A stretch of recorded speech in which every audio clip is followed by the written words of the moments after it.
আসসালামু আলাইকুম। সবাইকে স্বাগত জানাচ্ছি। আমি নাসরুল ইসলাম তন্ময়। শুরুতে বিআরবি কেবল সংবাদ শিরোনাম। পুরোদমে ভারত ও পাকিস্তান যুদ্ধের উত্তেজনা দেখা দিয়েছে, আর এই মুহূর্তে আমাদের হাতে এসেছে যুদ্ধের কিছু ভয়ঙ্কর গুরুত্বপূর্ণ আপডেট সংবাদ। শুরুতে জানিয়ে দিব, এবার ভারতীয় জাহাজের জন্য সব বন্দর বন্ধ করে দিল পাকিস্তান। কাশ্মীরের পেহেলগামে সম্প্রতি সশস্ত্র হামলার পরপরই চিরপ্রতিদ্বন্দ্বী ভারত ও পাকিস্তানের মধ্যে উত্তেজনা কার্যত চরমে পৌঁছে যায়। উপমহাদেশের পরমাণু শক্তিধর দুই দেশেই একে অপরের বিরুদ্ধে পাল্টাপাল্টি পদক্ষেপ নিয়েছে। এরপর জানিয়ে দিব, বিমানবন্দরে গ্রেপ্তার বাংলাদেশি বংশোদ্ভূত দুই মার্কিন নাগরিক, কঠোর ব্যবস্থা নিল ভারত। বাংলাদেশি বংশোদ্ভূত দুই মার্কিন নাগরিককে ভারতের উত্তর পূর্বাঞ্চলীয় রাজ্য মিজোরামের গ্রেপ্তার করা হয়েছে। পরে রাজ্যের রাজধানী আসলাই থেকে উৎসাহ দেশে পাঠিয়ে দেওয়া হয়। এদিকে বেনগুরিয়ন বিমানবন্দরে ক্ষেপণাস্ত্র হামলা, বিমান চলাচল বন্ধ।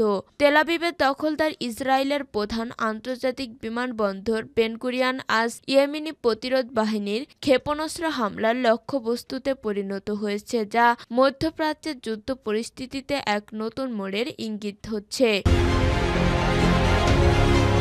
এরপর জানিয়ে দিব, পাকিস্তানি তরুণীকে বিয়ে করে চাকরি হারালেন ভারতীয় সিআরপিএফ কর্মকর্তা। পাকিস্তানি এক তরুণীকে বিয়ে করার পর বিয়ের তথ্য গোপন করার অভিযোগে বরখাস্ত হয়েছেন ভারতের কেন্দ্রীয় রিজার্ভ পুলিশ ফোর্স সিআরপিএফ জওয়ান মুনির আহমেদ। এবং সর্বশেষ জানিয়ে দিব, ইসরায়েলি অবরোধে গাজায় অনাহারে ৫৭ জনের মৃত্যু।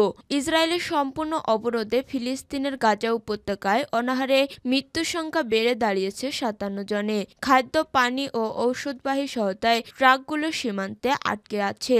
ইসরায়েলের বাধার কারণে সেগুলো গাজায় প্রবেশ করতে পারছে না বলে এক প্রতিবেদনে জানিয়েছে কাতার ভিত্তিক সংবাদ মাধ্যম আল জাজিরা। প্রিয় দর্শক, এতক্ষণ শুনছিলেন সংবাদ শিরোনাম, এরপর বিস্তারিত। তবে তার আগে বন্ধু, জানিয়ে দিন আপনি কোন স্থান থেকে আমাদের সংবাদটি দেখছেন এবং শুনছেন। জানিয়ে দিন এই সংবাদ সম্পর্কে আপনার মূল্যবান মতামত। আর বন্ধু, ভারত পাকিস্তান যুদ্ধে আপনি কোন দেশকে সমর্থন করেন কমেন্ট বক্সে জানিয়ে দিন। আর বন্ধু, আপনি যদি আমাদের চ্যানেলে নতুন হয়ে থাকেন তাহলে ভিডিওটি দেখতে দেখতে চ্যানেলটি সাবস্ক্রাইব করে রাখুন, যাতে করে আমাদের পরবর্তী সংবাদগুলো সবার আগে আপনার কাছে পৌঁছে যায়। এবারে বিস্তারিত। এবার ভারতীয় জাহাজের জন্য সব বন্দর বন্ধ করে দিল পাকিস্তান। কাশ্মীরের পেহেলগামে সম্প্রতি সশস্ত্র হামলার পরপরই চিরপ্রতিদ্বন্দ্বী ভারত ও পাকিস্তানের মধ্যে উত্তেজনা কার্যত চরমে পৌঁছে যায়। উপমহাদেশের পরমাণু শক্তিধর দুই দেশই একে অপরের বিরুদ্ধে পাল্টাপাল্টি পদক্ষেপ নিয়েছে। সর্বশেষ প্রতিবেশী দেশ পাকিস্তানের জাহাজ প্রবেশ নিষিদ্ধ করে ভারত। এর জবাবে পাল্টা পদক্ষেপ নিয়েছে পাকিস্তান। দেশটি এবার ভারতীয় জাহাজের জন্য পাকিস্তানের সব বন্দর বন্ধ করে দিয়েছে।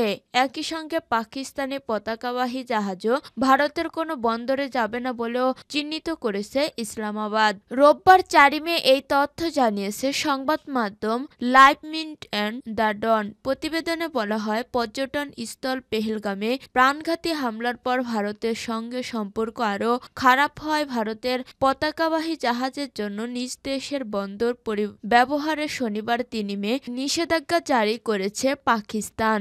গত ২২ এপ্রিল দুপুরে সশস্ত্র হামলায় পেহেলগামে ২৬ জন নিহত হন, যাদের বেশিরভাগই পর্যটক ছিলেন। এটি ২০০০ সালের পর কাশ্মীরে অন্যতম ভয়াবহ হামলা। ভারত এই হামলার পিছনে পাকিস্তানের মদতপুষ্ট সন্ত্রাস গোষ্ঠীর যোগসাজশের অভিযোগ আনলেও কোনো প্রমাণ দিতে পারেনি। অন্যদিকে ইসলামাবাদ এই অভিযোগ নাকচ করে দিয়েছে এবং নিরপেক্ষ এবং যৌথ তদন্তের আহ্বান জানিয়েছে।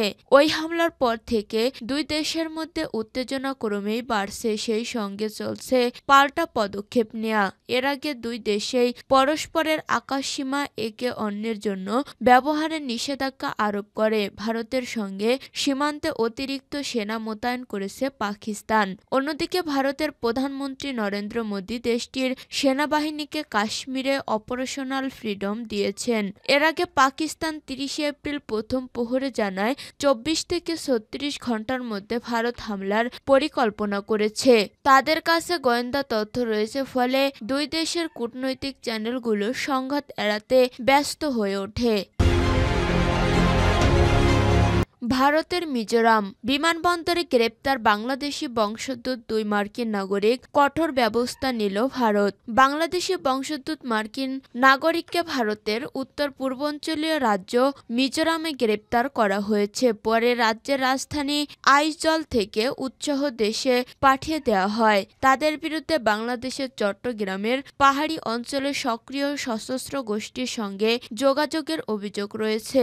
রোববার 4 মে এক প্রতিবেদনে এই তথ্য জানিয়েছে ভারতীয় সংবাদ মাধ্যম এনডিটিভি। প্রতিবেদনে বলা হয়, শনিবার রাজ্যের লেংপুই বিমানবন্দর থেকে বাংলাদেশি বংশোদ্ভূত 2 মার্কিন নাগরিককে গ্রেপ্তার করে প্রাদেশিক রাজধানী আইজল থেকে বহিষ্কার করা হয়েছে বলে মিজোরামের শীর্ষ স্থানীয় সূত্র জানিয়েছে।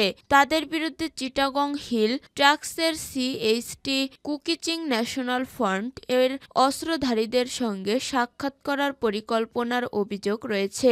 গোপন সূত্রের খবর অনুযায়ী 4 জন মার্কিন নাগরিক পর্যটক ভিসায় 2 মে আইজলে আসবেন এমন গোয়েন্দা তথ্য ছিল। গ্রেপ্তারকৃত দুজনের নাম চেকুং এবং শারন বলে জানানো হয়েছে বলে বাকি দুজনের নাম জানা যায়নি। আরও জানা হয়, তারা কেএনএ-এফ এর নেতা নাথন লঞ্চেও বমের সঙ্গে দেখা করার পরিকল্পনা করেছিলেন। বম বর্তমানে আত্মগোপনে রয়েছেন তিনি চট্টগ্রামের পার্বত্য অঞ্চলে কুকি-চিন ন্যাশনাল ফ্রন্ট এবং তার সশস্ত্র শাখা কুকি-চিন ন্যাশনাল আর্মি কেএনএ প্রতিষ্ঠাতা। রাজধানী আইজল থেকে ওই 4 জন লংলাই জেলার সীমান্তবর্তী এলাকায় বম সম্প্রদায় শরণার্থী শিবির পরিদর্শনের পরিকল্পনা করেছিলেন বলে তথ্য রয়েছে। বেনগুরিয়ন বিমানবন্দরে ক্ষেপণাস্ত্র হামলা, বিমান চলাচল বন্ধ। তেল আবিবে দখলদার ইসরায়েলের প্রধান আন্তর্জাতিক বিমানবন্দর বেনগুরিয়ন আজ ইয়েমেনি প্রতিরোধ বাহিনীর ক্ষেপণাস্ত্র হামলার লক্ষ্যবস্তুতে পরিণত হয়েছে, যা মধ্যপ্রাচ্যের যুদ্ধ পরিস্থিতি এক নতুন মোড়ের ইঙ্গিত দিচ্ছে। রোববার ইসরায়েলি সূত্র ও সামাজিক যোগাযোগ মাধ্যমে ছড়িয়ে পড়া ভিডিও প্রমাণসহ হামলার তথ্য নিশ্চিত করেছে টাইম অব ইসরায়েল। ইরানি বার্তা সংস্থা মেহের জানিয়েছে, রোববার সকালে ইসরায়েলের মধ্যাঞ্চলে হঠাৎ করে ক্ষেপণাস্ত্র হামলার সতর্কতা সাইরেন বেজে ওঠে। কিছুক্ষণের মধ্যেই জানা যায়, ইয়েমেন থেকে ছোড়া ক্ষেপণাস্ত্রগুলোর মধ্যে একটি দখলকৃত তেল আবিবের বেনগুরিয়ন বিমানবন্দরের কাছেই আঘাত হেনেছে। ভিডিও ফুটেজে দেখা যায়, বিমানবন্দরের পাশে বিশাল একটি ধোঁয়ার কুণ্ডলীর উপরের দিকে উঠেছে, যা ক্ষেপণাস্ত্র বিস্ফোরণের স্পষ্ট প্রমাণ। এই হামলার পর ইসরায়েলি বেসামরিক বিমান চলাচল কর্তৃপক্ষ তাৎক্ষণিকভাবে বিমানবন্দরের সব ফ্লাইট স্থগিত করে অভ্যন্তরীণ ও আন্তর্জাতিক ফ্লাইটগুলো বাতিল অথবা বিকল্প রুটে পাঠানো হয়েছে। এমন একটি কৌশলগত স্থাপনায় হামলা ইসরায়েলের নিরাপত্তা ব্যবস্থার জন্য এক বিশাল চ্যালেঞ্জ।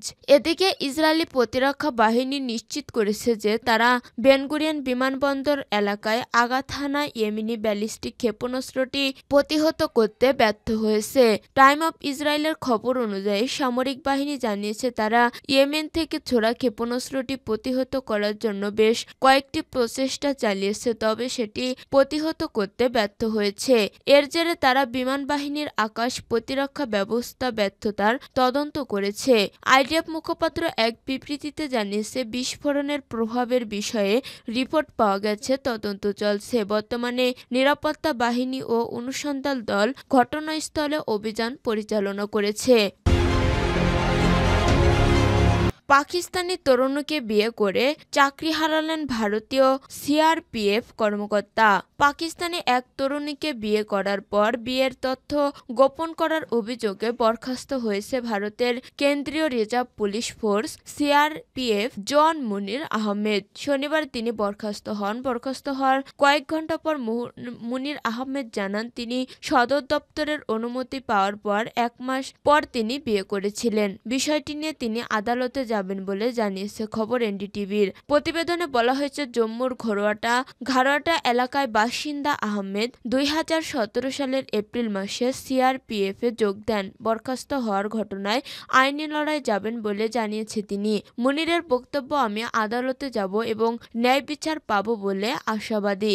সিআরপিএফ জানিয়েছে পাকিস্তানি নাগরিক মিনাল খানকে বিয়ের বিষয়টি গোপন রাখা ও তার স্বল্পমেয়াদী ভিসার মেয়াদ শেষ হওয়ার পরও তাকে নিজ বাসায় রাখার কারণে মুনির আহমেদকে বরখাস্ত করা হয়েছে।